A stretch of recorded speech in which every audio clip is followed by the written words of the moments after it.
Hello and welcome to the Build with Bear Workshop. My name is Pat Bear. I'm here to build a model kit. I'm also here to hang out with all of you. And I'm going to start things off by throwing the Bear Cave, the Lego, the site, the Tier 2 blue emote in the chat. If you are currently a subscriber, you can reply with those emotes. If you are not yet a subscriber, you can say hi. You can use other people's emotes. If you feel like being a lurker, go ahead and lurk. That's totally okay.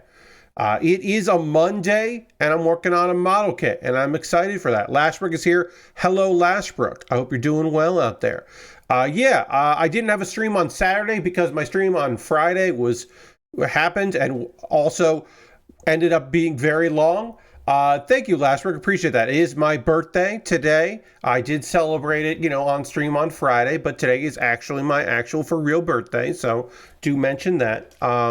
Thank you. Appreciate that. But yes, thank you everybody that came out to the subathon, which was a wild success. I hit my goal of 90 subscribers.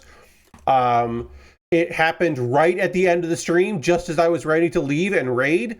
So the stream went like 45 minutes longer than I originally intended, thus making it the longest stream I've ever done. Which was wild and a lot of fun. My voice was very unhappy with me because I did talk for all those hours and then sang as well, and did some monologues, did some wrestling promos. But just talking for 5 hours straight like that, my voice was not particularly happy with me. And then again, adding in the whole element of doing some songs. The archive is up on my VODs. Let's me see if this Nightbot command works. Does VODs still work? Yes. So it's on the VODs channel. Unfortunately, I did have to cut out number 1, Ichigo's theme from the wonderful Bleach. Lord Crash says, "Hey Pat, happy birthday." Thank you very much, Lord Crash. Appreciate that. But yeah, I did have to cut out the Bleach song. It blocked it globally. So the other songs that I sang along to are okay because my VODs are not monetized. So it was okay to have those in there, but unfortunately it was blocked. So I had to delete that song, and I had to use, because it was a 5-hour plus video, I had to use, it would have taken forever to download it on my computer and then edit and then save it and then upload it. So I just used YouTube's tools, which take forever, but still took less time. So I used that, and then I had to do it twice because it didn't take the first time. It was a whole thing. So I didn't get the archive up until yesterday, even though it was, a stream on Friday. We'll go to the overhead camera. We'll keep talking about that. Here's the overhead camera. You can see we have the Legilis right here. We have the head, the chest, the arms done. I put one of the beam sabers on because that's fun. And then we're going to keep going with this kit, which we can put just over here so we can look at it while I work on the feet. We're going to jump to the feet, and we'll get that going. I got to get this piece out, polycap out. Yeah, this should be polycap 5 or 3. Polycap 3, yeah. Polycap 3. So yeah, it went well. Like I said, I did hit my goal. It was right at the end.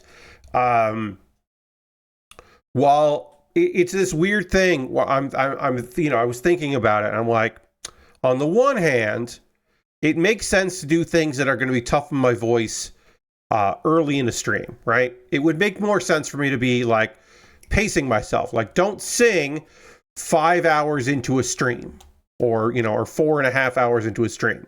Sing half an hour into a stream. But also, that felt like a good goal, and it felt like a goal to put later.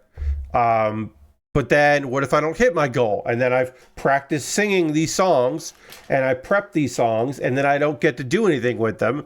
That feels like a mistake.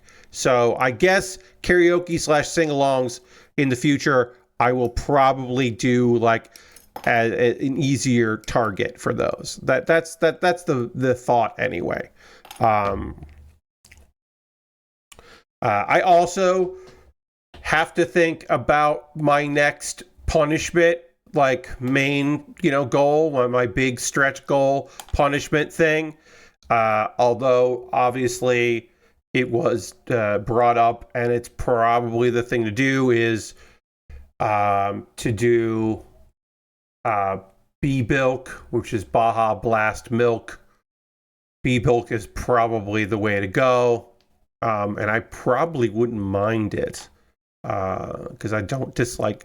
I mean, I don't particularly enjoy Baja Blast, but I don't hate Baja Blast, and it's probably somewhat similar to Mountain Dilk.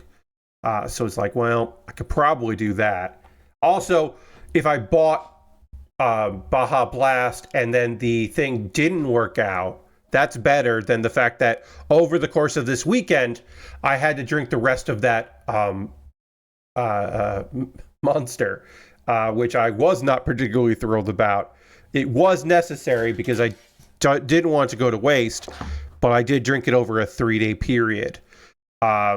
I have been asked how I felt after drinking that concoction, to which I will say, fine. I guess the answer is fine. It wasn't that late at night. I just stayed up really late because I'm not an energy drinker, I should say. So that already isn't going to be great in my system. And then add milk to the mix, and you got yourself a recipe for, I should say, not disaster, just like unpleasantness. My body was gurgling. It wasn't thrilled. I will say, drinking a concoction like that, immediately doing 2 monologues, wrestling promos, and then immediately singing 4 songs after that is probably not the best.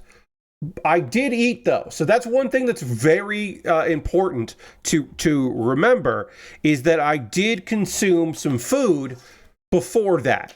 And I think if I had done that, if I had drank that concoction at like 4 p.m. that day, that would have been way worse. So doing it after I ate, having those chicken strips that I had made for myself and a salad, like I had leafy greens in my body. Now, did I plan to have leafy greens in my body because I was going to be possibly putting that concoction into my system? Yeah, I mean, honestly, mostly I had a salad because it was easy, just an easy thing to prepare ahead of time, and also an easy thing to consume in the moment. But I was conscious of the fact that I'm like, this is probably the right call. This is probably a good idea. If I'm gonna be doing this, I think it makes sense. Lord Crash says, I have a cutoff point for starting an energy drink because it'll fuck up my attempt to sleep. Yes. Luckily for me, I didn't, I think it wasn't 12 hours later, but it was like 10 hours later that I went to sleep. So that wasn't that bad. I did just have a little bit. I did make a loud noise there. We'll talk about that in a minute. But I did eat something that is definitely didn't upset my stomach, but it's going to cause me to perhaps burp here and there. So apologies in advance if I start burping up my dinner a little bit. But yeah, overall it was fine. I just I cut the rest of that monster not with milk. But I did cut it with soda, with like diet caffeine-free soda, as just a way to kind of, loosen, make it last a little longer, dilute it a little bit, while still, not making it taste terrible. And it was fine. It was not great, but it was fine. I don't want to drink an energy drink anytime soon. I'm not interested in that. But yeah. Overall, very happy with Friday. I wish we had hit the goal sooner, because I would have liked to have cooled off with Hearthstone. But we did hit the goal, and I can't complain about it, and I'm not complaining about it. I would say, like, in a perfect world, I hit that goal sooner, and then I just chill and relax, and maybe have an earlier dinner than I did, just to get some food in my stomach after drinking that concoction. I would probably have done that, but yes, Lord Crashing, you're right. It is the funniest outcome possible. The funniest outcome is the reality that someone swooped in as I was rating. Now, it would have been a bummer if it had come in after I had officially rated Sebmal, who, reminder, I did fuck up. I tried to write Sebmal's name out, and I did write this was like Semball, and we rated someone who was not streaming and has 1 follower and is like a test account for somebody. So that wasn't great. I didn't like that. I felt bad about that. I did apologize to Semball for that, for goofing up. But it was very funny that I was done. I was mentally, ready to call it like, oh, we did fucking good. We got some stuff. We got to play Jackbox, and I did some promos, and it was fun. And we didn't hit the goal, but it's better. It was still a good stream. And then it hits, and then I'm like, oh fuck. Okay, now I got to do all this shit. So it was the funniest possible outcome that I then owed people things. And that's also a thing I'm like, maybe in the future, my like other sub goals should be things that don't take a long time to fulfill. Like maybe that I need to figure that out. Like the one right before I drink the bad drink, maybe should be something that doesn't take long to do. Whereas like singing takes a little while, of course. And of course I had, I had things to say about it, and I had a whole like presentation kind of prepared, and then like doing the promos doesn't take too much time, but still a little bit of time was required. That you had to keep going another 30 minutes to deal with the drink and promos and such. Yes, look, Crasher, as I said, that it was the funniest outcome. It's not the best outcome, but it is the funniest outcome that I had to keep going. And I like it did add another like 45, 50 minutes to the stream between getting the drink, drinking the drink, talking about the drink. I will link that in the middle, because I did upload a video just to a local recording, just to my regular YouTube of me drinking the drink, because it felt good to have that available for people to watch that little segment. Because also I did do some ranking. I did rank some stuff as well. Did get in some ranking of the various concoctions that I've consumed. So that was good. Then after the stream on Friday, I watched a wrestling show with some people. It was a trippy, weird, nonsense show, and I was very happy to watch it because it felt right. It felt like a good cool down. Watching Super Sasadango versus Toriano in a bout that was a pay-per-view that was on both New Japan World and Wrestle Universe. It was a co-production between two companies, and a good silly time. That was supposed to be a one-match card of just the two of them having a grudge match, but it involved a lot of people getting involved and wrestling. At one point, it was a 6-man. Tanahashi fucking wrestled. Tanahashi, like, in a DDT show, a joint show. It was very good. They split the audience in half, and they had people wear shirts about which company they were there for. And the half that was the New Japan half had a barricade up like they do for their shows, whereas the DDT show didn't have a barricade, and it was just visually really fun. So that was cool. I only lost one match in Hearthstone, and it was the one that I threw because we got raided and I wasn't paying attention, and I like played a card wrong, and then I was just like, oh, I'm just going to concede. Otherwise, I did really well in Hearthstone, which is always funny when I do well on stream and not which those decks performed very well, and that was fun to stream with everybody on that. 2K25, I thought the matches were pretty fun. I wish I could run that game on stream without just as is and not have to record them, because it does mean that anytime I do one of those streams, it is the most work I have to do, because I have to download all the don't have to. I have decided that's how I do those matches. I have to get all of the on a PC 13. I have to get all of the content that I want to show, get all that together, download all the creator wrestlers, figure out the match order, figure out the match types, and then I have to record all the matches in advance and then put it together and then do the stream. And like, that's fine, except it's a lot of work ahead of time. Like my stream, compare that to my stream for Nubby's Number Factory. Tomorrow at some point, I have to make sure that the game feed captures Nubby's Number Factory in OBS. The end. It's already ready to go. I was just playing it a little bit today.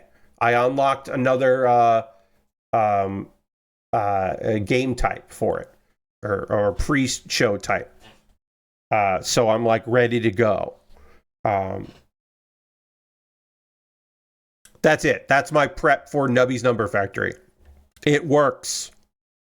It gets captured. Do the stream. Which, again, quite different from the amount of work that I will be doing to make the next time I have a 2K25 stream. It's just like now, that's so much prep work. And it's not the end of the world, but it is like, yeah, it's going to take a lot of work to do. So, yeah. Also, at some point, I talked about what I was going to do. I don't know what I said. Sometime in that stream, somewhere in that stream, I talked about, I should do that on a Tuesday. And I don't remember what I said, but there was some kind of game of some type I said I would do on a stream. And I don't know what it was. And it's bothering me that I can't remember. I don't think it was Hearthstone, because I wouldn't do that so soon. It might have been Pokemon, but I don't know. Because I'll tell you this right now, folks. I don't know what I'm doing on Tuesdays in July, other than Patreon's Choice. I have like a few ideas, but I don't know what I'm doing because I didn't say that, Lord Crashing said. I don't own that. I don't own that puzzle. I threw it away. I don't have that anymore. One, I would never say that. And two, I could not restart that if I wanted to, because I threw it away because it was a bad puzzle and I didn't need it in my life. But also, yeah, no, I definitely didn't say that. But I don't know what I did say I should do in July. And that's annoying to me. I don't think it was Jackbox, and I don't think it was Pokemon either, although I am going to play that probably at some point. But yeah, I don't know what I said I was going to do. There was an update to Islands and Trains. I don't plan on streaming Islands and Trains again unless they do a major update and really change the game, but which I don't think they plan on doing. But I will say that I'm gonna brighten the contrast in here. It's a little dark. These lights are bright. So I'm just going to bump up the contrast a bit. Yeah, that's good.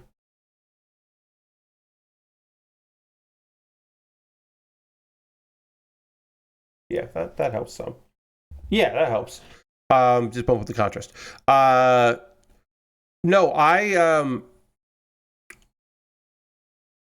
Yeah, unless there's a big update. Now the trains can go backwards. The big update in Islands and Trains is the trains can go backwards. But I don't have any games coming out that people are going to send me codes for. I might do a demos stream in 2 weeks. Not all of the demos that are out there will still be available, but a lot of people are just leaving their demos up. So I might do a demos night, because we haven't done a Steam demos stream in a bit. So I might do that in 2 weeks or in a week from tomorrow. Because of course tomorrow is Nubby's Number Factory. There were some changes made, and I have unlocked Tony Jr., which is a great way to play that game, because it allows you to play it with a bunch of gold up front. So it basically, by having a bunch of gold up front, it just means that the game you can just get farther. It is a nice element to it. It really does make it like easier, because you're suddenly having some items right from the start, and it's a good way to ramp up. So that is now my preferred way to play that game. So we'll do a few runs of Nubby's Number Factory tomorrow. And then obviously, if I did demo night, that does require me to find some demos and get those together. But I'm like, kind of want to do that. I think it would be kind of fun. So I'll have to see what's out there and what's going on as far as demos go. We haven't done demo night in a while, so might be fun, friends. I don't know. Yeah, I don't have anything big. Like the big games that are coming out don't really hit for me. Like I'm not gonna play Death Stranding. I don't even think the PC version is gonna. If the PC version is day or date, I'm still not interested. But I don't think the PC version is day and date, and that's where I would be playing it. But I also wouldn't be playing it because it doesn't particularly interest me. I'll probably watch Jeff play it, but like, I think I'm only interested in some of the weirdos you can run into in the game that are real people, or characters on the internet, or actors that Kojima wanted to put in the game. And I think like that's probably the thing I'm most interested in, which is not the gameplay or the story or the vibes of the game. It's just like a weird thing that's in there. So I'm like, I don't know. But I don't have that next game. The next game I'm super interested in is the next Jackbox, and that's October, and Power Wash Simulator 2. Like, those are the two games this year that I'm like, those are the things I would like to play. That's kind of it. I don't have anything else on my list right now anyway. That could change, but right now, those are the two I'm looking forward to. Lazarus says, I might be interested in Death Stranding 2 with no story. Yeah, all right. I mean, the story stuff, like, in 1 was intriguing. I think it was pretty unfulfilling, but it was, like, something. There was something about it that was, kind of interesting. But to me, it's the cameos and the weird side story stuff that is the most, like, all right. Yeah. Kind of want to see what this is. Let's go. I want to see what Pekora says, and if they dubbed. I have been unable to find out if Pekora is dubbed in English or not. I hope she's not. I hope she's just her original voice lines, and they just subtitled her. But I don't know yet. But I would be bummed out if they, because I mean, I guess they could have her phonetically say whatever she wants to say in English, and because she does have passion English, but. I'm like, it's one of those things where I'm just like, man, yeah, having the VTuber Rabbit in there be the thing I'm most interested in is probably bad. That's probably not good for anybody. That's the thing that I'm like, oh yeah, that'd be cool to see. How's that gonna work? Nah. Let's see, was there anything else? Oh, today, my birthday, I didn't do a lot of prep work for some stuff, getting things ready for the week. I did go out to dinner with my folks. We went and got Mexican. There is a place here. They have a couple. Locations. We went to the closest one. I got a chicken quesadilla that was stuffed with grilled chicken and cheese and green peppers and diced tomato and onion, and it was really good and huge, fucking huge, and came with the lettuce and tomato and guacamole, sour cream, and on the side, and then also Spanish rice or Mexican rice, I should say. They're very similar there, but yes, the Mexican rice, and that was good. That I would just say, tasty dinner. Happy with that. Yeah, if I burp, that's my apologies. But, it's like not necessarily a meal that I would want all the time before I stream, but it was my birthday dinner, so I was totally cool with that. They want me to put this piece on first. So I'll do that. I gotta find D7. D7 is yellow.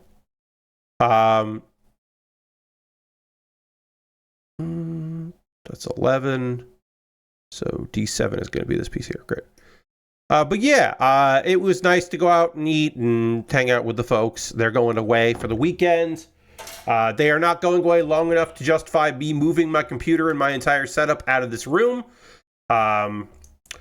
This is a good place for me to remind you. Oh, did I not include the... I didn't include this image. Hold on. Got to include the image. So let's do... okay. Plastic Model Weekender. Promo image. I forgot to include this. My apologies. Just give me a second. Here it is. It's too big. I'll make it smaller. Hey, check this shit out. On Friday, this Friday, June 27th at 1 p.m. Eastern, I am taking part in the Plastic Model Weekender. I return after a year off to the Plastic Model Weekender, which is happening from Thursday, June 26th, through Sunday night, and I will be streaming on Friday. No stream this Thursday night, no stream, but I will be back on Saturday night. It just worked out the last 2 weeks that I'm doing a Friday thing, and I instead of taking 2 Saturdays off in a row, I'm going to take Thursday off to rest my voice. So that way I have no, that way I'll be streaming tomorrow. Let me just do a copy on this. So I'll be streaming tomorrow, and then I won't stream on Wednesday, of course, and then I won't stream on Thursday, so I will have my voice will be nicely rested for my stream on Friday. My 1 p.m. in the afternoon stream, which is 2 hours, and it'll be really fun. I am going to be taking model kits like this one. This one should be included because I should be done with it. I should be able to finish this tonight. If not, I guess I won't include it, but I think I'll finish it by the end of the night. But the idea is I'm going to be taking a bunch of model kits during the 2 hours. I will. Sorry, let me get these things together here. During that time when I'm working on the model kit, these model kits, I am going to be improving them, quote unquote, improving them. So I'll be doing things like adding battle damage to them, making them look like they've been in conflict. I will be covering them in glitter paint. I have glitter paint right here. I will be taking a fresh X-Acto knife blade here, and I will be marking them up to add more panel lines. I have decals that don't belong on the kits that I could be adding to these kits. And then finally, I have, to really make it everything shine and look great, I have a bunch of extra parts, like different weapons, shields, stuff like that, which I will either give the kits or adhere to the kits, but I'll be customizing them with some different unique things. And then finishing off the whole event, or also one option is my choice, where I can do whatever I want on the list. And so each kit that I'll be working on, I think I have 5 ready to go, will get one thing. But for every $50 raised during my set, during my 2 hours, a kit will get a secondary nonsense thing. So we'll get another one. Either we start over, or if I'm working on a kit and we hit 50, that kit will get some extra nonsense. So it is a way to encourage people to donate more money. And you might be saying, Pat, what does Plastic Model Weekenders support? What are we doing here with the money? What does the money go towards? Well, it goes directly to the Cure Alzheimer's Fund, which is a nonprofit where they do not take a salary, so your money goes far. They are able to do a lot for research to cure Alzheimer's, which is a cause near and dear to my heart, as it has affected people within my direct family. And I would love to find a cure in my lifetime. That would be fucking lovely if we could figure that out in the current time that we live in. That would be neat. I would like that. So very happy to once again be supporting folks and helping out with that. Hopefully going to raise a ton of money. So if you're available Friday 1 p.m. at twitch.tv/Plastic Model Weekender, please do that. And then I will be on stream again, my normal streaming time on Saturday at 9 p.m. Eastern as well. and we will after that raid and see what's going on there. And I'll be kind of, you know, retweeting, reskating as we go, trying to get in some eyes and ears to a lovely cause, if we can. But yeah, I'm taking a break from doing the like open up a pack of cards thing. I will probably bust that out again in the future, but that was getting very expensive, and that money, what I'm doing this year, I will be able to make a donation because I will have funds available that I was spending otherwise on cards and, you know, just like Taft that doesn't really help anybody. So Tat, I should say, not Taft, Tat. It doesn't really help anybody. So instead of that, I'll be able to help people out a little easier, a little more directly. Okay. So this needs to go on like this. Yes, it goes on like that. And then this part of the leg goes here, and then there's a couple more pieces that go on, but for the most part, we're getting this part of the leg done here. Let's make sure the back goes on right. Go. But yeah, overall, looking forward to that part. But yeah, my folks are going out of town this weekend, so I will be here in the homestead by myself, which is fine. Totally cool. I'll just planning out my meals and getting that all together. But yeah, you know, a couple days is not enough time to justify me tearing out everything, especially if I'm not doing a stream. If I'm doing, I'm doing 2 streams that weekend. It doesn't make any sense to really move all my stuff out. All right, so we'll get that together. Now I just need to put the other pieces on there. So D pieces and B17. We can talk about some news. I got an update on a previous news story. Previously, we talked about how in 24 hours, Agro Crab and Landfall, these are 2 different companies that are working together on the game Peak. They released Peak, and in 24 hours, they had sold 100,000 copies. Well, in less than a week, I should say, as of today, they have sold 1 million copies. Landfall confirmed on X that in 6 days, they sold 1 million copies of the game. That's fucking wild. Congratulations to the team. That's just some good news for like these 2 companies to be able to work on a side project like that between the 2 of them and have it be such a big success is just awesome. Landfall posted an image that says 1 million copies sold in the first 6 days, question mark. And then the only comment they left on their post was Peak, which is pretty good. Pretty good little goof there. Congratulations to the team.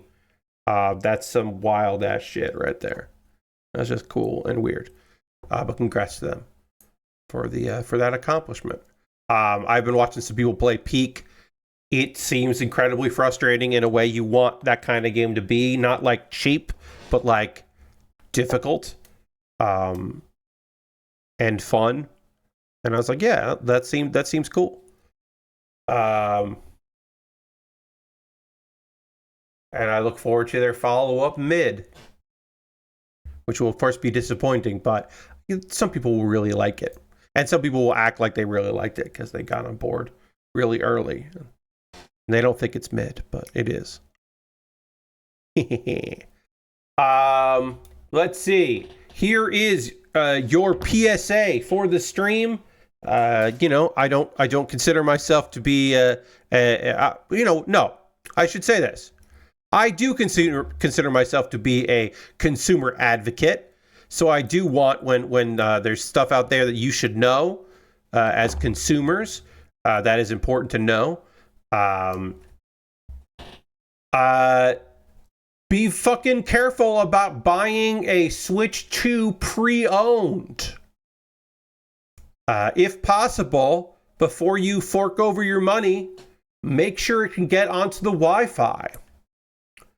or wait a long time until someone comes up with a workaround to bypass what's happening. But basically, here's the thing. Nintendo is bricking online play of consoles that it detects. This is an anti-piracy measure. Basically, if you use a MyG cart, which is a thing that looks like a regular cart, but it is just a way to put in an SD card that you plug into your computer, and then you transfer it to that cart, and then you can use software that shouldn't be on there or anything like that, or you didn't pay for. It's a way to load stuff. If you don't want to put on homebrew or whatever on your console, it is a way to do that. Nintendo, of course, does not want you to do that shit, and they have a way to... So these carts were used primarily on the Switch. There was an upgrade now that allows you to use them on the Switch 2, but Nintendo can see that shit and built the system, I guess, with that in mind, that they could see that shit and stop that shit. So people are getting their access to the internet denied. Let's see, which is a code 21244508, and you'll find that online.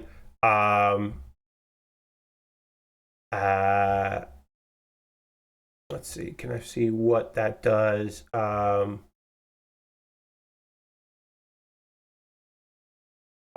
can't download games, you can't use the stores, you can't play multiplayer, you can't update software or run checks to see if you're allowed to play a game on a shared account.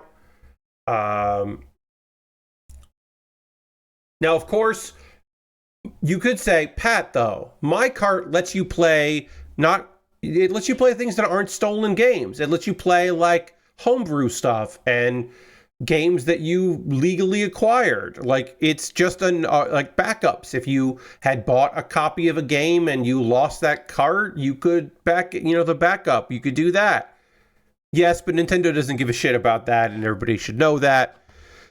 Basically, there was a Reddit story about somebody that went to Best Buy, bought a pre-owned, got it home, got everything logged in. It works just fine, but then you get to the part where you're trying to get online and it doesn't. So it's a frustrating thing. And then, of course, Best Buy allowed a return because you're like, hey, this is bricked and I can't use it. And so they allowed the return. But if you're going to buy this secondhand on eBay, you're definitely going to be in trouble. And there will be, of course, eBay sellers who say as is and put language in like untested as is. And even though they know it, the problem with it is that it's bricked. So we're going to have to wait right now for various ways. Somebody will figure out a way to make it so you can, trick Nintendo into whitelisting it, or there will be a way to whitelist your console with Nintendo. Because eventually there will be some sort of class action or something to make it so you can, if you call this number and you say this thing and whatever, or, you can maybe get that done. Who knows? Best Buy can, eventually Best Buy will be able to like call a number with one of these and make sure it's activated and whitelisted or something. But who knows right now? So just buyer beware. Obviously, finding one of these is going to be very difficult anyway. So I can understand. And it was mentioned in the comments of this Kotaku story that if someone is returning it to Best Buy, and it says that it's fine, they just didn't want it anymore, it's probably because they got it bricked, right? Like, it's possible that somebody played Mario Kart and said, well, the only thing on here is Mario Kart, and I'm not having a good time with Mario Kart. I don't want the Switch 2. That's certainly possible, but it's definitely more plausible that somebody that is returning their console is doing so because they tried to run a MyG cart and got flagged. That's certainly the more likely scenario. So maybe you don't want to be buying pre-owned Switch 2s right now, because there's probably a reason why it's pre-owned. So That's a little advocacy, a little something to throw out there. Oh, I'm sorry. This was at Walmart, not Best Buy. Should say that. I said Best Buy a bunch here. I meant Walmart because that's where it was purchased. So my apologies for that. Got a detail of the story wrong.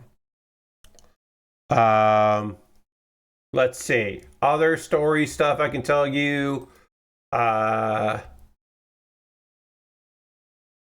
There are some layoffs at the Chinese Room, which is the name of the studio, which is a subsidiary of Sumo Group.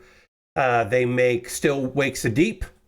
The UK studio, the Chinese Room, they worked on Dear Esther and Still Wakes the Deep. They have apparently laid off a number of employees. We don't know the exact number. This comes from former staffers on LinkedIn posting over the weekend. That there was a round of layoffs. It's at least 9 people. We don't know the full number. And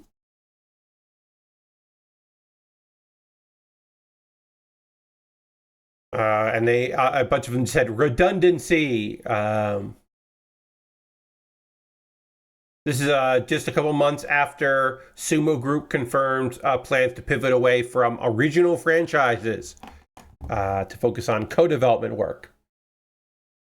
And this is 8 months after Sumo laid off 15% of all their employees, the global workforce.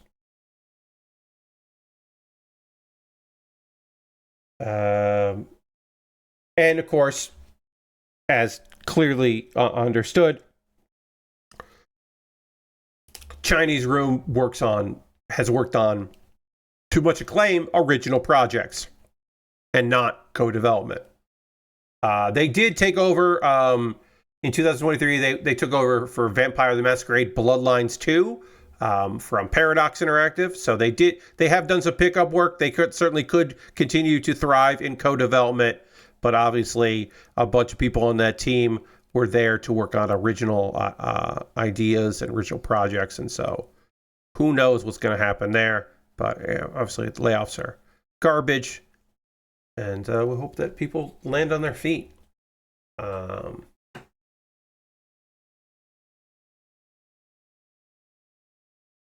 Also, apparently, they tried to reach. This is game developer tried to reach out to Sumo Group, and apparently, part of those layoffs were people in their content and communications team because they got forwarded. They got told to the person that they are emailing that they couldn't comment on that and forward them to a generic email address within Sumo. So apparently there might not be a spokesman at Sumo to talk to about what's happening at Sumo, which is cool. And then possible layoff news. These are unconfirmed layoff news, but there is some issues at Build a Rocket Boy. This is another story update. You may remember Build a Rocket Boy as the studio from Leslie Benzies, aka the Benz, that put out Mind's Eye, which people do not like at all. Some people seem to like it okay, but a lot of people were real fucking bummed with Mind's Eye. But apparently they are planning to lay off as many as 100 employees, partially because of low sales, partially because of refunds on PlayStation 5. But because they are in the UK and they are a studio of 300, they have to do a 45-day consultation process before people are fired, because it's when 100 more layoffs are proposed within a 90-day period. So basically, because they're going to try to lay off so many people, they can't just lay them all off because of the way labor laws work in the UK, which a silver lining of sorts. Certainly not the best news in the world, the layoffs, but it is just certainly proposed. But obviously, that's a huge fucking amount of people working on what amounted to be not a particularly content-rich game. And it's because, you know, they were staffing up for everything. Their metaverse shit. And apparently, eventually, at some point, Mind's Eye was not supposed to be like a AAA, like GTA killer. It was supposed to just be a proof of concept side thing to let everybody know that how cool everything was. And, you know, you're supposed to eventually have stuff in it. You may know that the day of and the next day, people's paid sponsorship got canceled, including one person during the sponsorship, basically just like, oh yeah, that's not happening anymore. I want to do my due diligence on this. They say Con Carnage, John Carnage's playthrough, and he was like, that's the first time that's ever happened. So Con Carnage, yeah, had that. Let's see. And of course, no review codes went out, which is not necessarily the kiss of death, but usually if they think they can get good press for something, they will get it in people's hands so they can get some reviews. And generally, if you think that shit's gonna tank, and that people are gonna hate it, then you don't tell anybody about it. You kind of keep it on the down low. Lord Crash says the Bens made a lot of money during development of that game, so the people at the top are the only ones doing okay after the game's bad launch. As Lord Crasherton, as always, the Bens will be fine because Mind's Eye will be out of people's minds at some point fairly soon, and then he can just move on to the next thing. It doesn't have to be Build-A-Boy Studios. It doesn't have to be in gaming. You know, you can just move on to the next thing, and it won't be a big deal. Like, you just move on because people will be like, oh, it's the Bens from Rockstar. We got to get the Bens in here. And it won't be like, oh, it's the Bens from Mind's Eye. That shit sucked. What's the Bens fucking doing here? Like, it won't have that.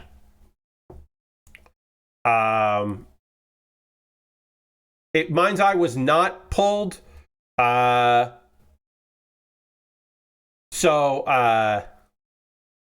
There was a statement from Build a Rocket Boy confirming upcoming layoffs, but said it remains focused on continuing to update Mind's Eye and deliver on its year one post-launch roadmap, which is like, sure, dude.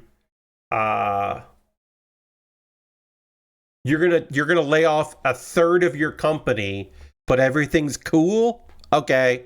Thank you very much. Appreciate that. Thank you very much for that. Yeah, it is my birthday, indeed. Totally is my birthday. We did the proper celebration on Friday with the birthday subathon, but it still is technically my birthday. It's not, so still get to milk it. Still get to mention it. I haven't mentioned this on here, but I did talk about this briefly on Blue Sky. That I did go on Facebook today because I have a long-standing tradition. Do I use my Facebook account? No. The last time I used my Facebook account was November of last year when I was building up for my charity stream, and I wanted people to know I was doing it. And before that was my birthday last year. I have an ongoing bit, which is just a bit for me, where I like every post that says happy birthday to me. Anybody that says happy birthday to me gets a like, and I go through all of them. And it used to be a fucking really long, annoying process because I had lots of people on that service to thank. So it would be a thing that I would have to do like pretty fucking consistently to go through, which is not a humble brag by any means. It is not meant to be a brag. It is just making a statement that I have a lot of people that I would have to thank for coming in and helping me out here.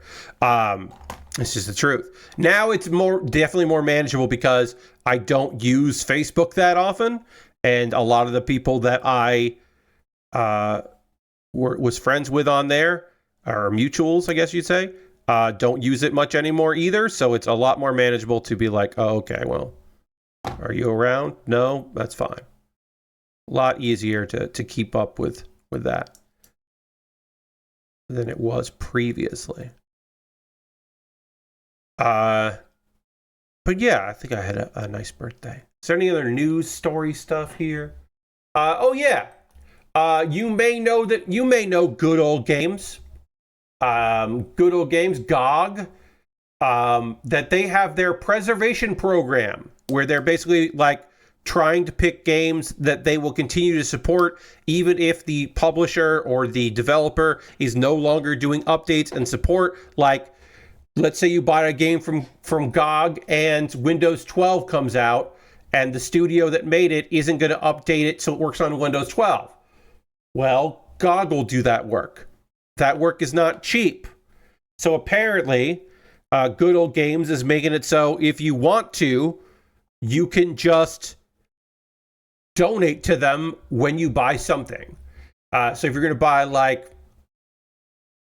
any game, like there's something in the GOG summer sale, like Star Trek Armada or something, you go to checkout and there is a box that says, you can donate there. It says any additional amount you add to this order helps fund fixes, ports, and DRM-free releases. But obviously, that is taking them at their word because they don't have to do that. They could just do other shit with your money. It's just a tip jar that they say is going towards that. But again, you don't know. You just have to believe them that money would go towards preservation and not just more money for Good Old Games. So that is an interesting thing. I haven't really seen that promoted. I found that on a Linux board. Somebody was talking about that there and it got linked to me. And I was like, oh, that's kind of neat, kind of interesting. But again, I haven't really seen that get picked up many places. But if you were a GOG, one of the reasons why a lot of people that I know are looking at GOG more is because a lot of free with Prime games, the Twitch does the thing where if you have Twitch Prime, you get some old games for free. They were doing a thing where a lot of them were available on Epic. Now a lot of those games are available on GOG, and so I'm using GOG more than I used to. I don't go out of my way to look for old games there, but a lot of games that are free are codes for GOG, so it's good to have an account there that's active, especially if you are a Twitch Prime user like I am. And then I have Amazon Prime linked with my Twitch, so that means I go and get games on occasion. And I can do that. It was generally helpful with Epic, although I will say this. GOG, one thing about GOG is they're better than Epic when it comes to remembering my fucking login. Because I feel like every time I open the Epic Game Store, I have to like re-authenticate and it acts like I haven't used the service in decades when it's been like a hot minute, but not much longer than a hot minute.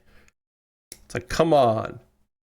Lone Shark says, dropping by, wish happy birthday, my guy. Thank you very much, Lone Shadow. I think I said Lone Shark by mistake there. Thank you, Lone Shadow. Appreciate that. Yeah, and it is my birthday. Yeah.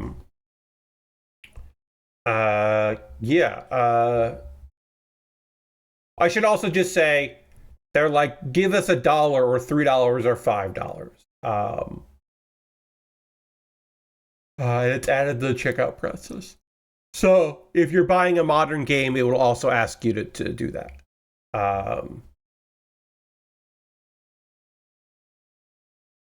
But yeah, I don't know.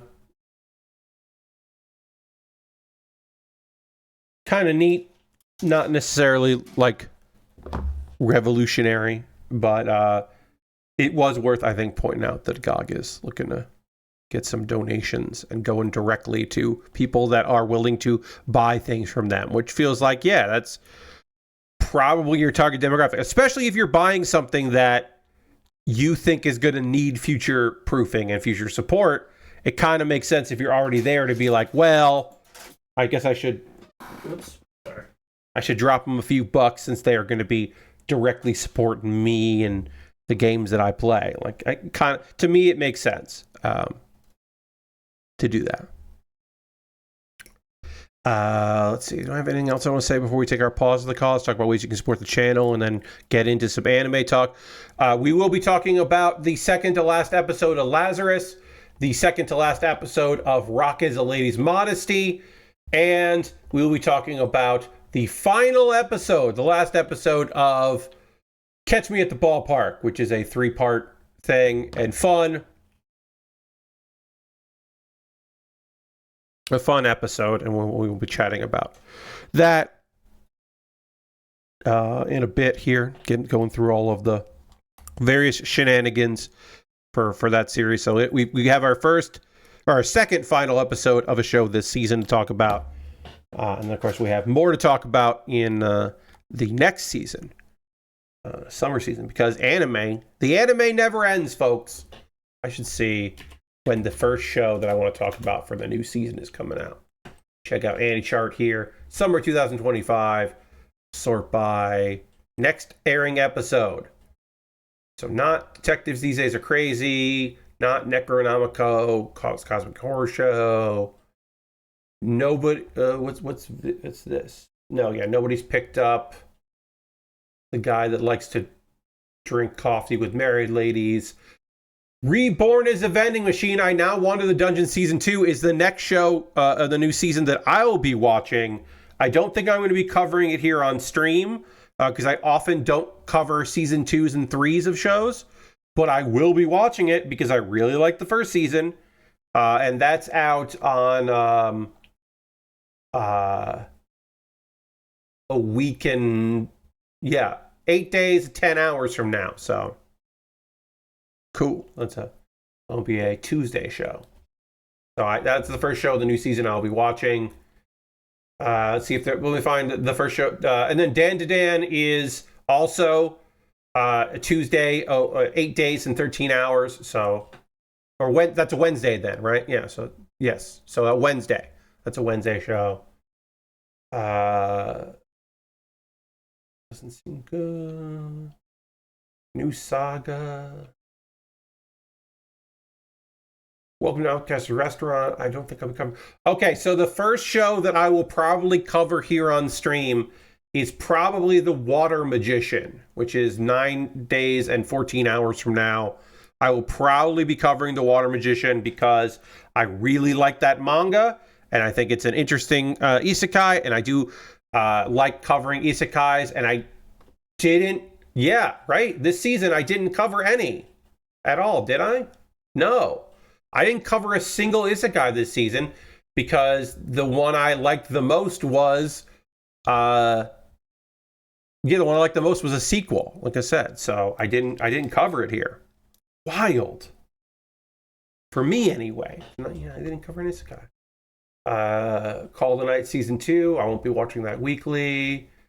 Fuck you, thinking.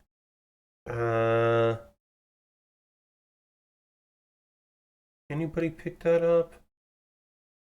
Not yet, anyway.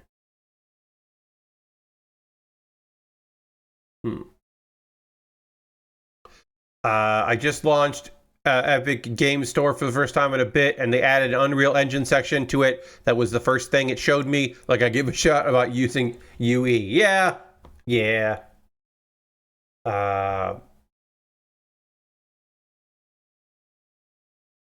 With You in the Rain is that comes out in 11 days and 14 hours. I might cover that. I'm definitely going to watch it.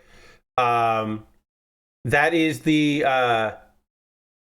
story about a girl that runs into Tanuki that is pretending to be a dog.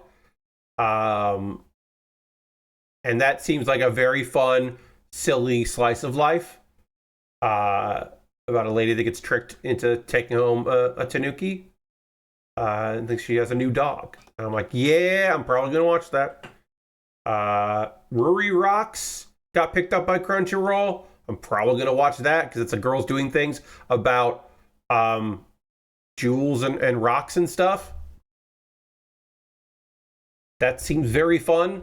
Oh yeah, I'll probably end up watching that.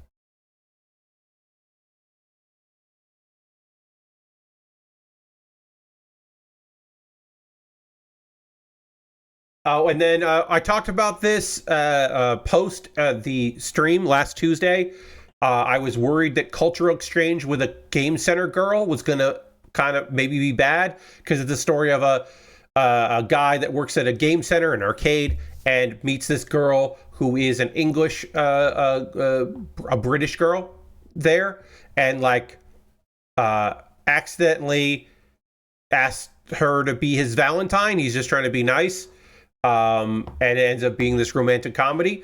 And I was like, this show for me as a Western viewer, as someone whose English is their only language they speak, this show will be ruined for me if they use the standard Japanese person whose English is not their first language or a language they really speak, who is just doing their best, but it is very obvious. And it's the voice actress of Carol from Tomo-chan as a Girl, who did the dub. She did the sub and dub. She did the English dub as well. So it's an American-born Japanese girl who's lived in Japan. She speaks fluent English. She is doing a British accent, which seems okay. And in the video, she was speaking incredibly slowly, which feels like that is a request for people who are watching in Japan. So that might be a little bit off-putting for American viewers or English-speaking viewers if she's just like talking in English really slowly. But I don't think that's necessarily a bad thing because it means that then the show is accessible.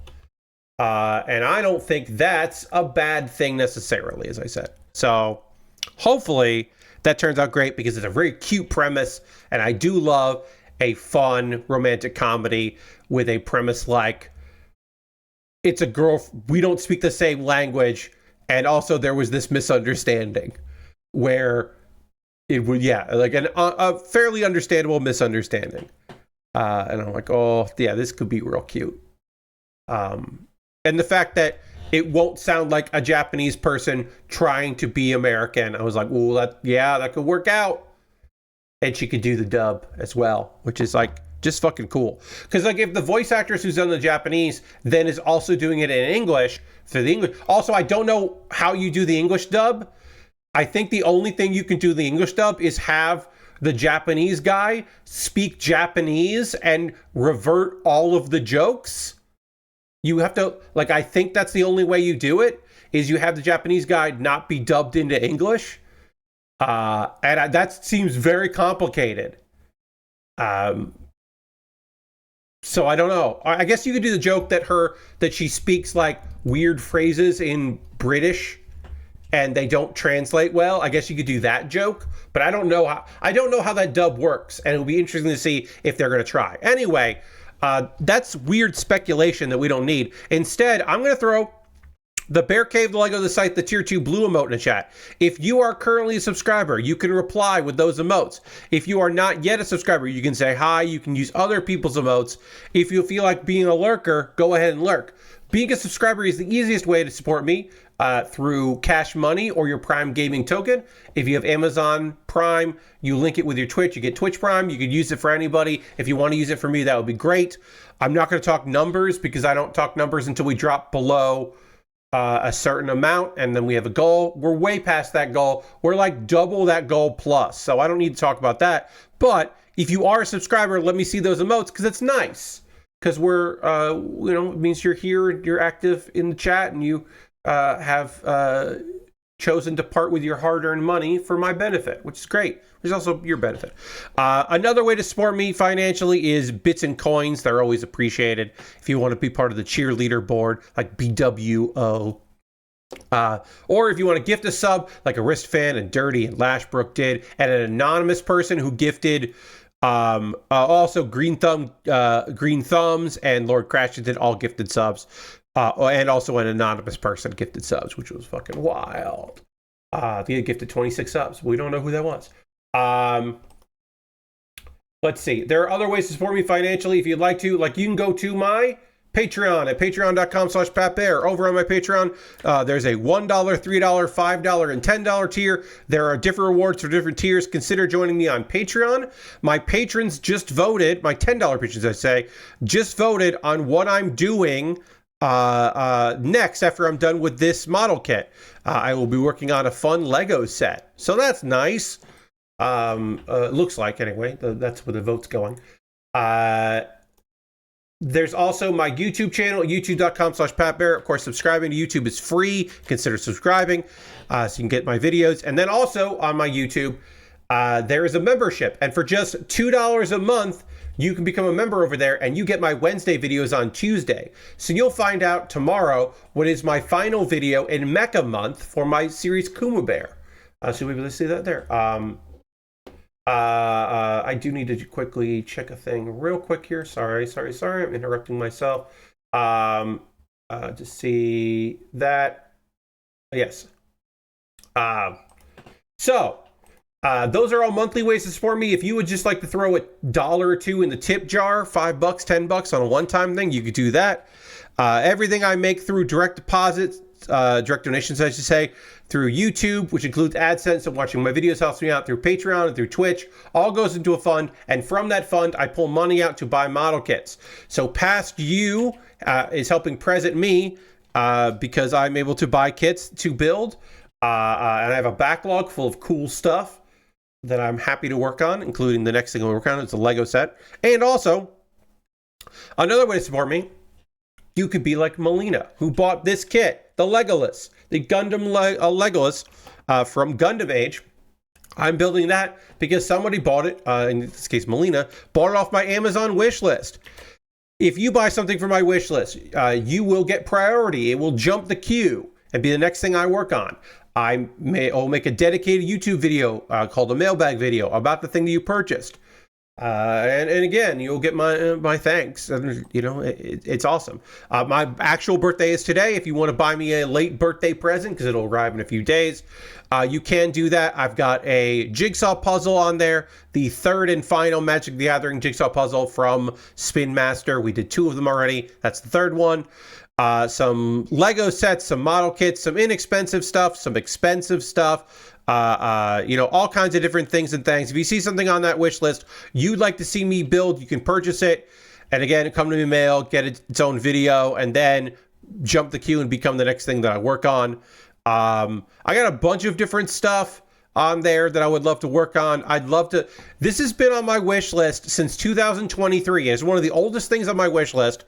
It is a Kamen Rider kit, is Kamen Rider Skull. Now, Kamen Rider Skull is known for not just having a skull face mask, but also having a fedora right out of the Smooth Criminal music video, and a scarf.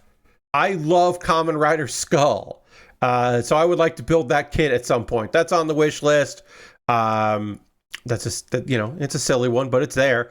A bunch of different things and things. If you see something on the wish list you'd like to see me put together, you could pick that up.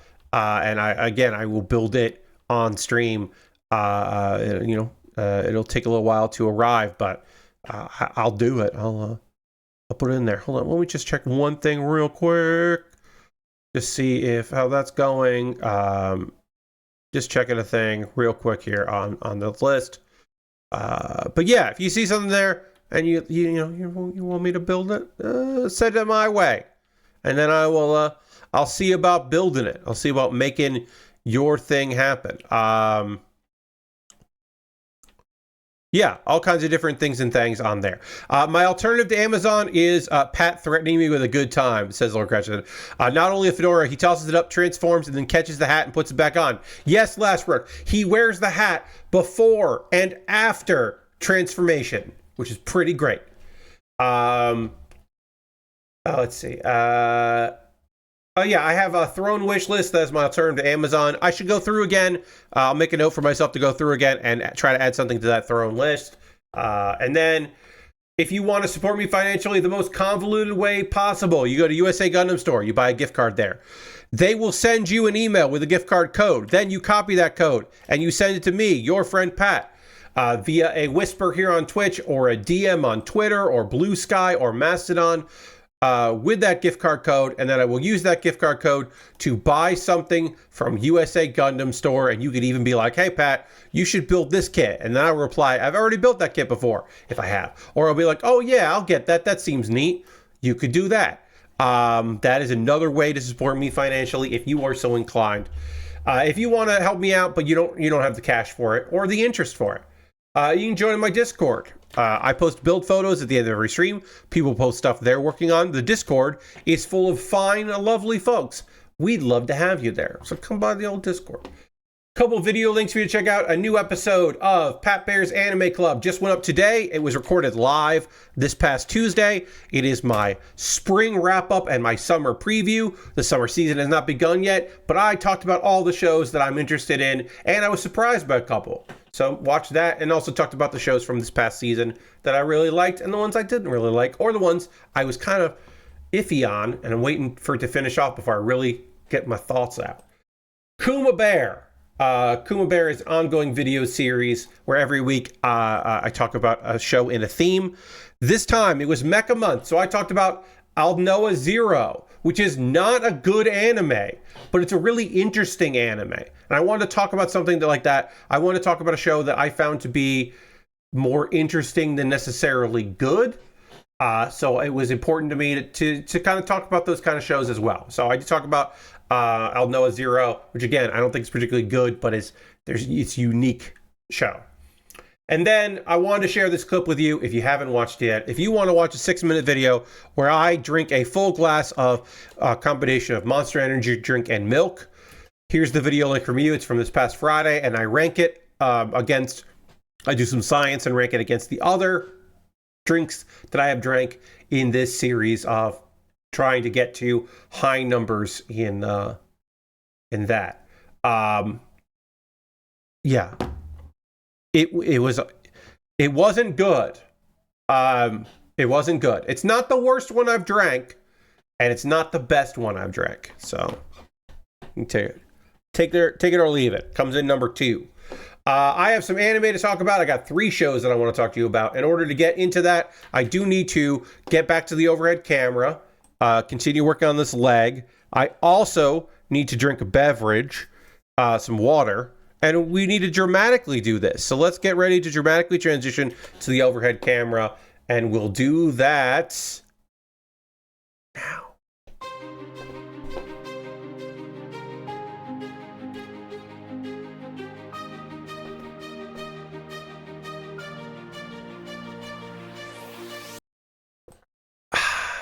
All right. So let's talk about, we just got rated by Harold. Thank you very much for the raid, Harold. Just in time for me to talk about some anime. Happy you're here. Welcome, welcome. Hope you're doing well out there. Let's talk anime. 3 shows. We'll start with the final episode of Catch Me at the Ballpark. One of my favorite shows of this season. A truly silly, very fun show. Harold just did some bits. Appreciate that. Thank you very much for the bits. Cha-ching. And thank you for the happy birthday wishes. And of course the bits. Very kind of you. Thank you very much, Harold. All right, let's get the pieces together we need to talk about the final episode of Catch Me at the Ballpark. As we know, in the 11th episode, the team was in they were trying to get into the playoffs, and they lost, and they didn't make it. It was instead of being a 3-part, which a lot of these are, they're like 3 stories in one episode, because they're basically just 3 chapters of the manga. That one was the whole episode. They didn't make it.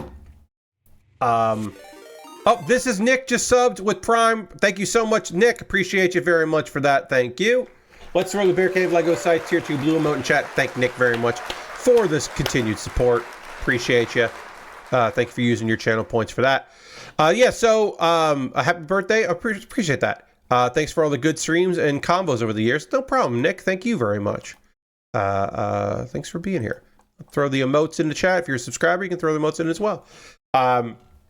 So, the Motor Sons didn't make the playoffs, but they still have one more game left in the season, and they're like, we're gonna do our fucking best in this game, even if we're not making it. If we're not gonna make it into the playoffs, we're still gonna try our hardest, because the audience, the fans have really supported them, and so they're still gonna give it their all, which is a nice feeling. One of the vendor girls, who we don't really know too much about. She's been around, but Iona is like, hey, I passed my exams. I'm going to be a teacher. So she's been working while doing that, and everybody's fucking stoked about that. We find out that there's a new girl that's been hired. So now we have a new girl on the squad, and Ruriko is not the new girl at the ballpark. There is a conversation between Murata and Ruriko that is flirtatious, but is not like over, like it is not, they're not setting up that they're going to date or anything. The flirtation seems to end with this episode. I mean, it'll continue because he's still going to be a customer of hers, but it doesn't look like she's going to like stop being a beer girl just so she can date him or anything stupid like that. Matsudo is retiring, and they have a fan appreciation day, which also is kind of like his retirement. And they have an exhibition match. And Matsudo shows up as a pinch hitter. And Nagisa, the announcer, reads a bunch of messages written by the team, thanking him for supporting them. And he gets a really nice send-off, and it's a lovely thing. Like, this is a character that we saw a lot throughout the series, so it's really kind of touching and nice to have him have a proper little send-off in this episode. It was just real cute and fun. And then we fast forward through the off season, because who cares about the off season? We want to get back to opening day of the next season of baseball. It's very funny because Ruriko is like super psyched. It's the first home game, and she's just like, hell yeah, we're starting off right. Everyone's going to be ready for this. And she gets there and finds out that they've already had 3 away games. So it's, for them, it's not the first game of the season. It's just the first home game. So she's already annoyed, which is fun. And then we get the most fucking, I forgot about this. Murata is like, I did go to the first game in Saitama. I did see the first game, but I didn't buy any beer while I was there. And I'm like, you fucking simp. Like, you fucking dork. Buy a beer. Come on. So he stood by his beer girl, which is like, it's the most loser behavior this character I think has ever had its entire series. I was just like, ugh, this fucking dork. Meanwhile, there's the new vendor girl is there, so we get a little interaction with her. And then after the game, there is a fireworks show to celebrate the new season, and of course, Ruriko is on working, but she watches the fireworks with the dude and then goes to continue working there. And that's like the end of the series. I'm sure the manga continues. I don't know if there'll be a season 2. I kind of don't know why they would do a season 2, but maybe it's super popular and it makes a lot of sense to do more of it.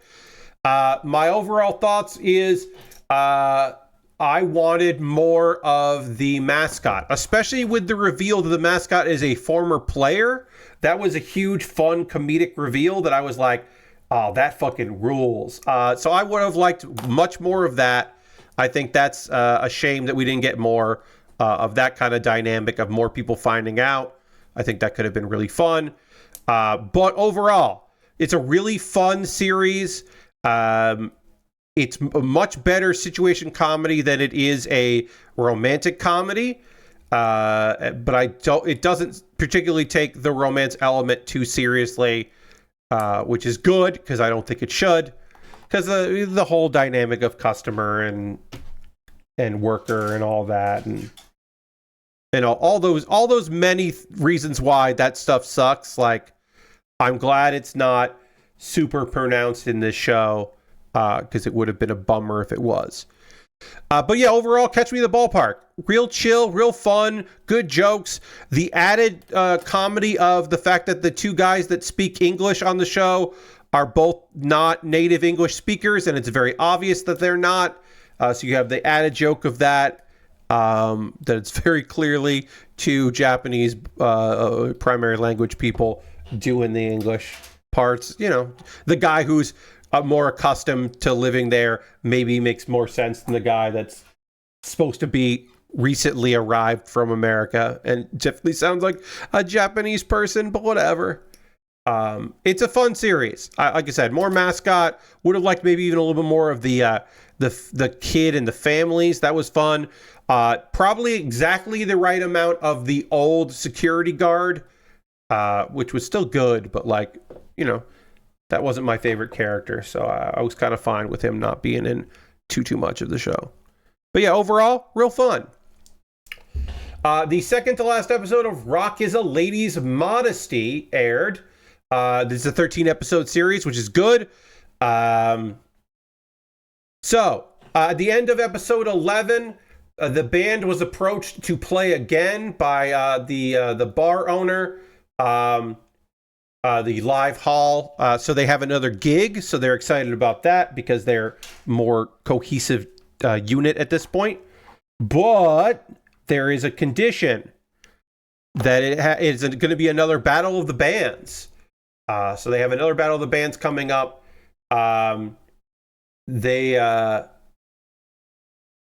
Because apparently battles of the bands bring a good audience, the competition element, this owner thinks is real good for his business, which like I can see that, I can understand that. And basically by circumstance, the all-boy band Bacchus shows up. So we got some boys we haven't seen before, and they're going to battle against our girls. So it's going to be an all-girl band versus an all-guy band.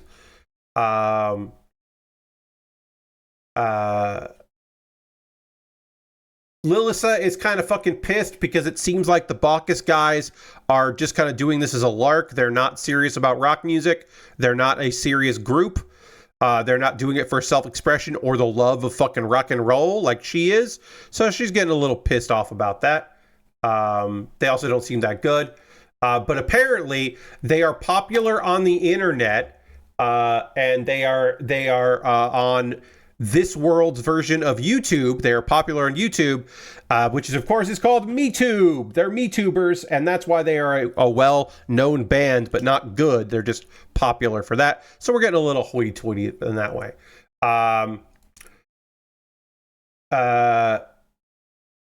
But Tamaki is just like, hey, even if they're not that good as musicians, they have a singer, and that already makes them have an advantage. So they use Mies to do VTuber stuff? No, I mean, that would be kind of cool, but no. Because I know you're making a joke, Lord Crashington, but their joke is, instead of YouTube, it's MeTube. That's their bad joke. Your joke has a little bit more going on. Theirs is just a play on words. They're not the first. They won't be the last to say MeTube instead of YouTube. I do like, I forget which anime used YTube instead of YouTube, like the letter U, they did the letter Y. It's like YTube. I always thought that was a good fake YouTube. So apparently they have a loyal fan base, and also they have a vocalist, selfish YouTube, yes. So they already have a vocalist. They already have a fan base. It's an uphill battle. Also, they just got introduced in the second to last episode, so whatever.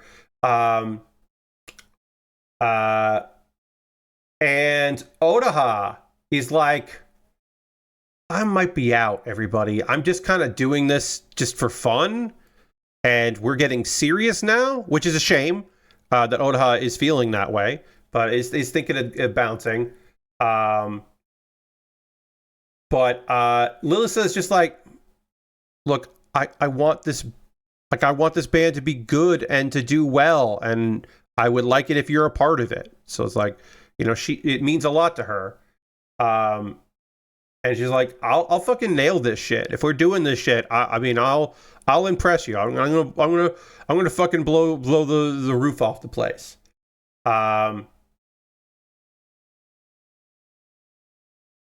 Apparently, Alice is there. You may remember Alice as the stepsister. And Alice was kind of like, not talking shit. She just had constructive criticism of the band, and they were like harassing her for having an honest opinion that is not unbelievably positive. Toxic positivity. And apparently, we don't see them perform yet. That'll be the next episode. We do have a whole thing where the crowd is clearly hostile to our girls. Like, they're there. They're not there just to see the band they like. They're there to be rude to our band, which is, it's happened before at these kinds of events.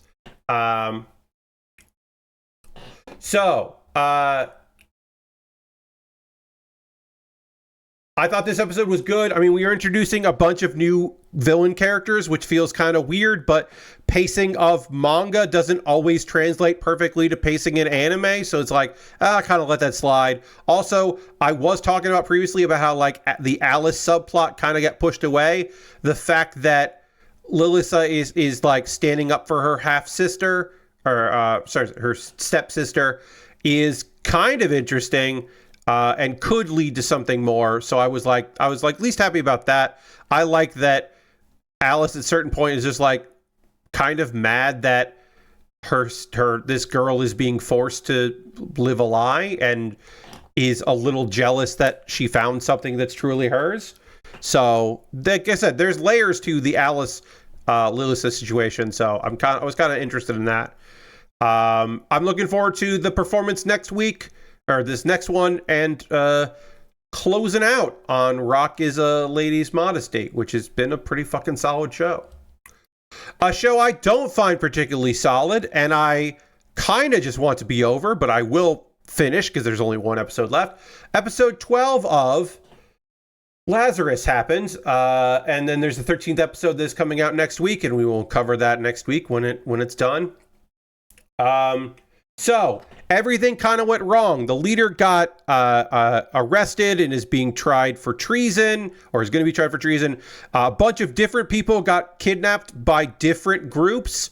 There's very little time left to find Dr. Skinner before he fucking dies, to maybe discover if there is a cure for this, or at the very least find him and find out what the fuck happened. Axel gets brought to a clinic. And finds out the witness he was there to find has been killed. You may remember that Axel had a long fight with Soryu, a character that got introduced super late into it that was like a assassin raised by like a cult, basically. That was like a cool... We're supposed to think he's a cool murderer, I guess? I don't know. Bad character, bad characterization, kind of a fucking bummer. The whole fucking thing. But anyway, he ran off. So he didn't finish the job. So Axel was trying to find somebody. That person's dead. Elena had the flu, or yes, she collapsed. And she is now under the care of the hacker known as Popcorn Wizard, whose real name is Lynn. So that she did find Popcorn Wizard. Again, the best name in the show. The character with the best name is, of course, Popcorn Wizard. So we get to see that character there. It's just a hacker name, but it's a good hacker name. Doug is in a hospital, and the people that assaulted him, he's in Pakistan, but he wakes up in the hospital. Elena and Lynn become fast friends, and apparently... Lynn was from the island in the Maldives that Dr. Skinner helped. And she has been helping out Dr. Skinner this whole time. So this is not Lynn betraying, but if someone found her, Lynn was supposed to say, hey, he's hanging out at a homeless community and he's in Babylonia City. The city where he disappeared from, where he's been apparently this whole fucking time, and they never thought to look, I guess, because of reasons. They never thought to look for him there. That's where he's been this whole fucking time. Great. Fucking great. Ridiculous. Goddamn anime. Let's see. Hirsch is still in custody, and Abel, who is the guy that has brought all this together, or is trying to take things down, recruits somebody to find out what happened to Soryu. Abel goes to meets with the president, who is feeling sick because the president, of course, took this drug, the United States, and wants an executive order, and apparently gets that granted, so that Abel can go, and Abel is going to go directly to Dr. Snyder while this is all happening.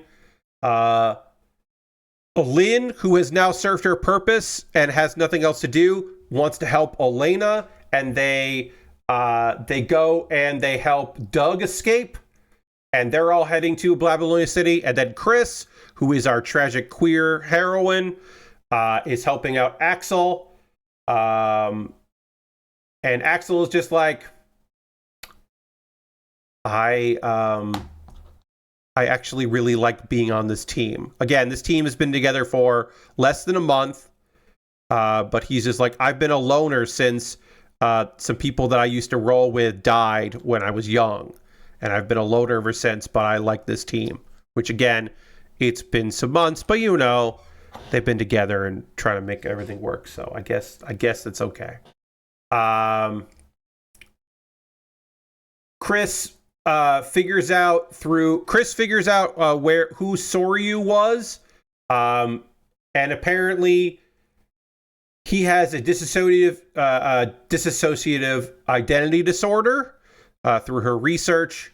And Axel is still recovering from his injuries, and he gets a text message at the end of the episode, and there is only 1 day left. So episode 13 will be just 1 day. Episode 12 was a couple days. The action ramped up, but this show fucking sucks. Like, there's some stuff I didn't even talk about that doesn't fucking matter. Maybe it does. I wrote down, Abel hangs out with Dr. 909. Who the fuck is Dr. 909? Why are we meeting Dr. 909 in episode 12? Why would they introduce a new minor character in the second to last episode? This show makes me furious. I didn't write all that down, but it's how I feel. This show is trying to pack in like so much plot in the last couple episodes, so many twists and turns and reveals. It is not the anime strong suit. This show does have some strong suits. This is not it. This was, in my opinion, a big mistake to like really go for all this. They could have just taken their time with it. It would have been better if they had just been a little more chill with it. And like, I don't know. I think this show didn't need as many plot twists, and it certainly didn't need as many characters as it has. It's got way too many fucking characters. Like, there was a point where Chris showed up and I went, oh yeah, Chris. God, they really fucked over this character, huh? And then she's not even been really important. Like, they gave her one episode to kind of be important, and they were like, oh, actually, never mind. We're done. We don't need this anymore. Just go hang out. You're going to discover some plot relevant points later. Anyway, as you may be able to tell, I'm not super jazzed. I'm going to watch the last episode. I want to see what happens. I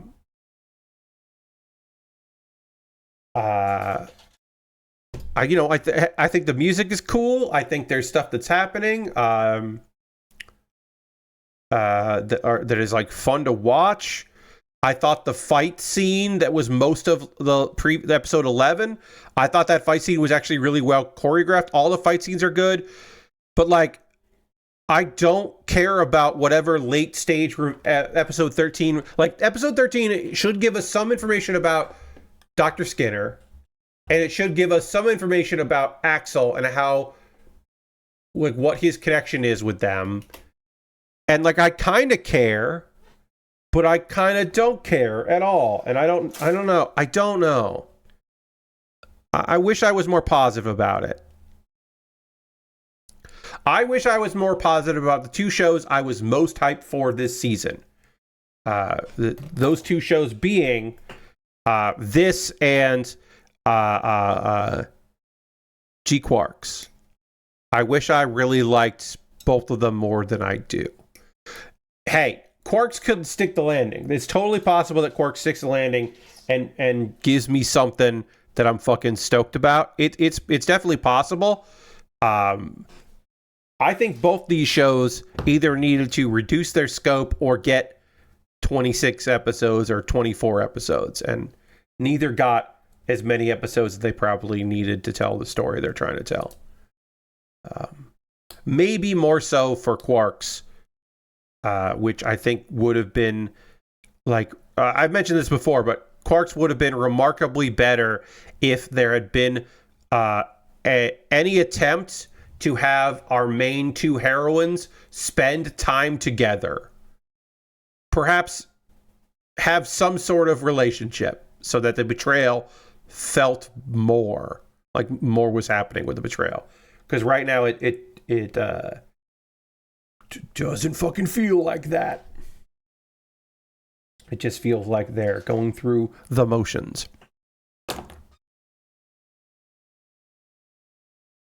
Now is the part of the stream, and I might go a little long here. I want to finish this kit up because I'd like to modify it on my stream on Friday, and this is my last chance to build model kits because I'm not streaming on Thursday. So I might stay a little late here to finish this kit up. I thought I would finish it during the stream, but the legs took longer to put together than I originally imagined.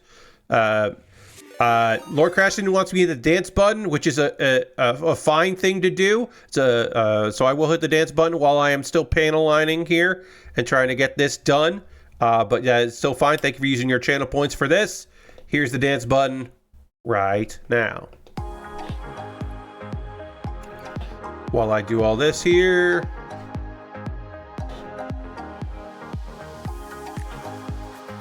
Doot, doot. Do. Okay, and thank you for using your channel points for that. I appreciate it. Now is the part of the stream where I want to hear from you. What are you playing right now? What are you up to? When you into? You watching anything? You've been catching up on anything? You stoked for any shows? You playing any video games? What do you got going on? I always love hearing from folks, so I would like to hear from you about what you're up to and into in the comments. That song feels like one you'd see in one of those demo derby demo discs. Yes, indeed. Lord Crashington. It screams royalty free. For me, your friend Pat, I kind of decompressed this weekend. I'll be honest. I watched a lot of wrestling. I watched Collision live to tape. Like, I watched it as it aired, which was nice. Because I watch the West Coast replay, so I watched the East Coast feed. And I was really happy to be able to do that. That was nice. I got to put some stickers on this, so that was really nice. I got to watch that and hang out on Saturday. On Sunday, I played a bunch of Firebreak, FBC Firebreak. They made some changes to how the progression system works in that game, which felt very needed, and it really did kind of revitalize it a bit for the crew. Some of the people I am playing with, I played Left 4 Dead and Left 4 Dead 2 with. Like, these are some old school. I mean, I'm one of like 4 or 5 people in this larger group of friends that have been playing together since Halo 2. So, like, we've been together for a long time. Playing this felt like a lot of the Left 4 Dead stuff. I wish this game was weirder. It is not as weird as it could be, considering that it is based in the world of Control. I wish it was a little bit wackier. That is my big takeaway. But I think the combat is solid. I think that the characters are, like have a little bit of stuff going on. I think the scenarios are pretty solid and fun. It feels good to do the different jobs. All feel pretty good. I wouldn't say they all feel great, but I'd say they all feel pretty good. But yeah, I do think one of the big takeaways for me anyway is that I wish that it was a little weirder. I'd like to think that they could add in some more weird shit to the game as it goes on. That they could, the things that have become rote and routine could suddenly get weirder. I am interested to see where it goes. I feel like there's more to it, and there could be more to the game. But it's really fun to play. I'm having a good time with friends. We have another session lined up on Wednesday. I'm going to play as wrestling is on Wednesday, so that should be fun. Because, like I said, good people, and I'm looking forward to having a little bit more fun in the game with those fine folks. I got to see how to do this butt part here. Go like this. I don't know how this piece comes together here. Okay, so it goes like this. All right. I got to put a sticker on this too. I know there's a sticker that has to go on. We're doing the side skirt is also the back skirt. So we got to do that. And then I have to figure out where this sticker goes. Sticker 11 is right here. I think they wanted me to do this first and I didn't. Yeah, sticker 11 is this sticker here. So we just have to finish the body here, and then we have to finish the tail gun, I guess, is what you would call that. And then we have to finish the shield. We have a little bit more to build here. Oops. And the sticker didn't want to stick. It's always fun. And then we switch to the toothpick. Lord Crash says, doing matchmaking during the session I had the other day. I couldn't get a full trio of any of those attempts. Had people quit at random times. One even quit as we were doing well on the paper chase boss, so I had to finish it and book it back to the elevator. That's a shame. Yeah, I mean, so I will say, Lord Crash, and this is important, I guess, for me to say. I had a really good time. I only played with people I know, and we all played together, and we all worked very well together. I don't know if I would buy this game if I didn't have a crew to play with. I don't know if I will play this game with strangers just to get my fix. I feel like this will be a game that someone goes, hey, do we want to get some Firebreak in tonight or today? Or, hey, who's around to play Firebreak? It feels very much like that's going to be my experience with this game, and it's not going to be, I'm jonesing for this game. I gotta get to the people together, or I'm just gonna load it up and see what happens. I feel like this is a game that I'm going to be very consistently just playing when I want to play it with people that I want to play with. It's on the sub services, so that's where I'm playing it. Oh, okay. But yeah, I'm just hanging out with people and having a good time with my friends. It is another game to play with friends because that's what we do. We play games together to keep a bit of community. Some folks have jobs where they don't have a lot of free time, and so they just pick a game and that's the game they play. I mean, we still have people in this Discord that I'm in with folks. There are still people in the Discord that are like, so can we get a Helldivers 2 game? Who's around for some Helldivers 2? Because that's still the game they want to play. Because it's the game they invested a bunch of time and energy into. So that's the game they would like to keep playing. And I don't mind playing Helldivers 2. I mean, we still have a Halo Infinite fanboy in there, and all she wants to do is play Halo Infinite. And she is, I would describe her as fairly annoyed that nobody really wants to play Halo Infinite anymore. I think she was hoping that it would last longer. Eventually we will do it just because that's kind of what she wants to do. She will play Helldivers 2, but she really wants to play more Halo. And it's just like, I don't think we're going to fucking get another Halo crew together. Sorry. I think that ship might have sailed, but we'll probably do it just because she's trying to get a game. Like, she is constantly trying to get a game together. Lord Crash says, every new job I start, I should just do it on easy and the first clearance so I can figure out what's going on before trying to play the later versions. Yeah, you should always start with the easy. Figure it out. Go in and try to figure what's going on. I think that's perfectly acceptable way to do that, and probably the right advice is to just like go for it. All right, so we got all the backpack parts to build. We got the gun to build.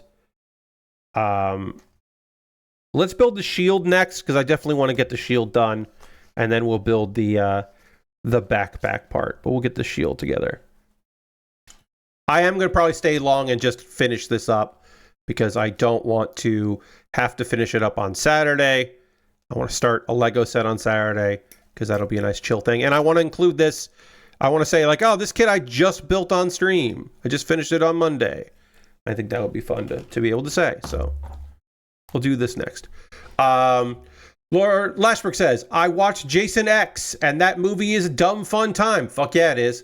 I've been going through the special features, and it's interesting to hear the writer originally planned a trilogy that ended with Uber Jason going back in time and fighting regular Jason. That sounds stupid, and therefore, I'm into it. I like the sound of that.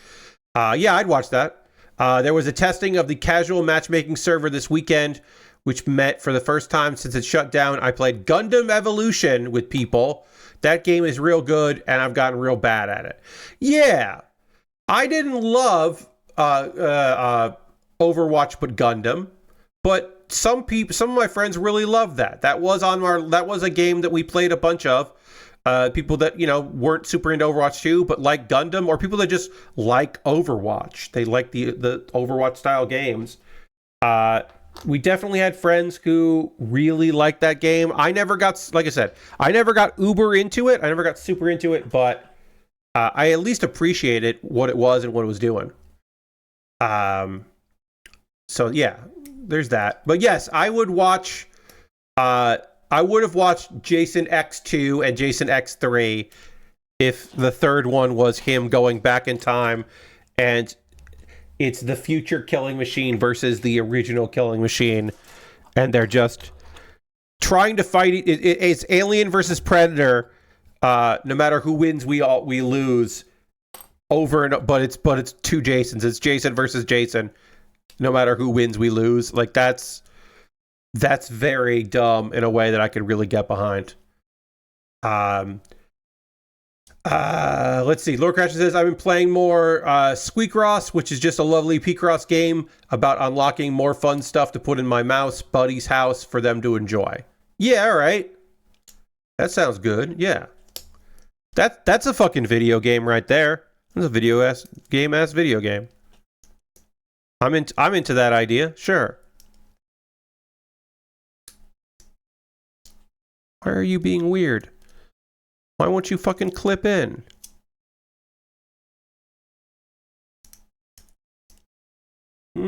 What's going on? Why are you... There we go. This piece would not fucking snap in. It was being real weird. Oh, what it was doing? And this piece needs to snap in too. And it doesn't want to. Is it because I'm rushing things? I don't think so. There it is. Yeah, that piece fucking took forever. And then this can get covered up. We could cover it up like this, but also we can do it a different way so it's visible. And I don't know how to do that, but yeah, this is the way to do it. We're going to do this way instead of the way that closes it, because that's fine, but I like it open so you can see the sticker. I think that's way cooler. So we'll do that version. Let's see. Anything else? I played more, you know me, I'm playing Hearthstone. Oh, that's a thing that I can do. I believe I won't do it for the, oh, really? Do we have 5? We have 5 Tuesdays in July? Okay. So probably on the 15th, because I think it comes out in July 8th.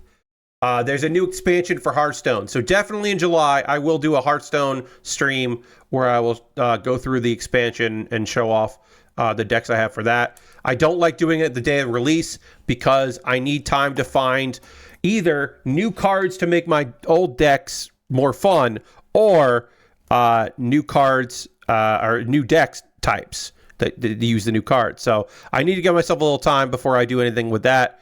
So I'll go through and kind of do all that and then wait like a week. So at least one of my streams next month I know will be Hearthstone because they'll be the new expansion. So at least I have that. I know that that's going to be on the list. Other things, don't know. Don't know how those are going to work out. Have to play by ear, as always. We'll play it by ear and see how we do. All right. This is done. We got the shield done. Let's do a little bit of panel lining to kind of make it look nicer. And then that can go on the shoulder here. The sidearm, I should say. All right, we got that done. We can show off the shield. We do have to build the gun, so we'll take this hand off. And then we need A10 and C13. Build that. Let's see, is there anything else going on with me as far as games go? I don't think so. I think that's probably all of the game stuff I wanted to tell you about. C13 is this piece here, right? Yeah, I don't think Nubby's Number Factory. I'm playing that tomorrow. Reminder, tomorrow I'm playing Nubby's Number Factory on stream. There have been some quality of life improvements. There are updates coming that we won't see on the stream tomorrow, but we will still get a good reminder of how that whole thing works and all that. And I think it'll be a fun stream. It'll be a good time because I like that game a lot. And I think that, you know, one of the unlocks is really strong because it allows you to get a bunch of gold. And so we'll try that out, and then we'll try out. There is an unlock that I just got for a different mode type or variety that I haven't tried out yet. So we're going to try that out. And number go up, and then effects happen. And I think it's like pretty fucking solid and pretty fucking fun once things start popping off in that game. Things really fucking pop off, and I really dig it. So I'm looking forward to getting a little more time in with that video game. So please come check that out with me because I think it's pretty fucking neat. Nubby's Number Factory. That'll be tomorrow's stream, and then again, no stream on Thursday, so that I can have the time to talk about or take that night off, and then Friday at 1 p.m. Eastern will be my contribution to Plastic Model Weekender, 1 p.m. to 3 p.m. Augmenting kits, doing a bunch of dumb bullshit to kits, scrying them and painting them and doing all kinds of silly stuff to them. Improving model kits. Battle damage. I've never done battle damage on a stream before. I've done it a little bit. I've done some modeling. I had a friend who I built a kit for because she had a backlog, a really bad backlog, and she was like, hey, would you build this kit for me and then customize it? I want it to look like this. And she sent me a photo of the kit that had been like from the anime. I cannot tell you what kit it was. I'm so sorry that I don't remember what kit it was from. I want to say it was a goof, that she wanted me to like augment a goof so it had like a missing arm and stuff. So I built the whole kit and then augmented it the way she wanted to. But again, I apologize that I don't remember which kit it was because this was fucking 10 years ago. It was a long time ago. So I don't remember exactly what I did with that kit, but it was neat. I'll say that. Lord Creston is playing more Pokemon Violet, so you bought some cool purple items for your Violet-themed kid. That looks like parts like got point you where you get an independent study part of school where it opens up and the 3 people begging you to specific branches of content like gyms, Titan Caves, and beating up Team Star chumps in their bases. Sometimes you gotta beat those guys up. Those guys show up and you're like, I gotta beat some ass. Like sometimes you just gotta. You gotta let, you know what? sometimes you gotta let them know. And by let them know, I mean go in and beat up some dudes in a rocket, like a team group, Team Rocket or otherwise. You gotta show them that they don't mean shit and they are not good at what they're doing.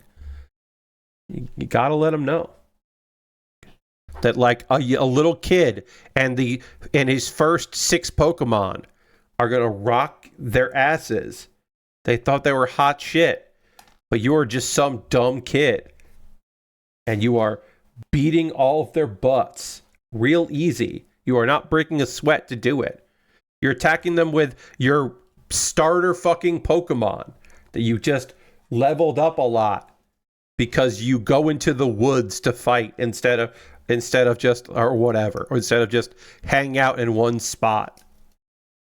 They're the delinquents from this school that caused trouble and nobody at the school realizes they should expel them. Yeah. I mean, you can't look too much into plot like that. You kind of can't be like, well, they should just not be there because they need to be there so you can fight them. Like, when, especially Pokemon games, but games in general like that, I give a lot of leeway because this is like, this is more fun, even if it's like silly. Like I said, the fact that like all of these people who have like some of them have 3, 5 Pokemon, but they just hang out in one place and just fight people that walk by them. But ostensibly, you are one of the only people in that world that ever walks by. It's you, it's your rival, and it's like occasionally one of your friends, if you have like friends and a rival in the game. But you're the only people that move around, and then like occasionally an adult will pass through an area. But it feels like, because you're the main character, but it just feels like there's like a lot of people that hang out for nobody, for like 3 people to come through.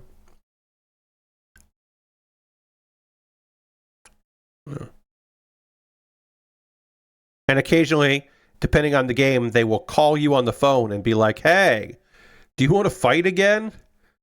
Which I always found to be funny. They're just like, kind of stuck here. You come to me and you fight me, please. At least people who are disciples of a Pokemon gym leader, you can kind of understand that because they're like, they're trainees, they're studying. At some point they'll leave and try to become gym leader themselves. I actually think it would be really fun if there was a Pokemon game where you started off and part of your journey was you had to face a bunch of trainers that came through and lose on purpose or beat them. Either way, either win or lose, it doesn't matter. But you have to like fight a bunch of people going in to see a gym leader. And that's like the start of the game. I actually think that would be a very fun way to start. That's basically what my first encounter with them was like, as I helped defend a kid they were harassing and beat the one chump's ass. Then they tutorialized the new Trizzling mechanic at the buddy asked the other chump, let me beat their ass to show this cool thing off. Yeah, that's kind of fun. That's a fun way to tutorialize. God damn it, I'm really struggling here with this one piece of plastic. This polycap doesn't want to sit in properly. There. Oh, no, it fell out again. Let me try on the other side. Let me see if I can get this on the other side of this. Will you sit in here? There. I think that worked. We won't know until I put it together and see if it falls out. There we go. I did it. You basically turn a Pokemon into their crystal that's more powerful and get some Pokemon change types when transforming. Okay, that's fun. As far as upcoming video game stuff, I don't have anything, like I said. I don't have any games that are right on the radar. My most anticipated games are Jackbox in October, because I love a new Jackbox. And, of course, Power Wash Simulator 2. We will play that a bunch. And, from there, I don't know. We'll see. We'll see what happens with some stuff. There's a few things on the horizon that I might be interested in. I'll probably get some game codes this summer as games come out, but I don't know them yet. I don't know them off the top of my head. But I do imagine that I will get some codes because it feels like it's only a matter of time before I get those codes.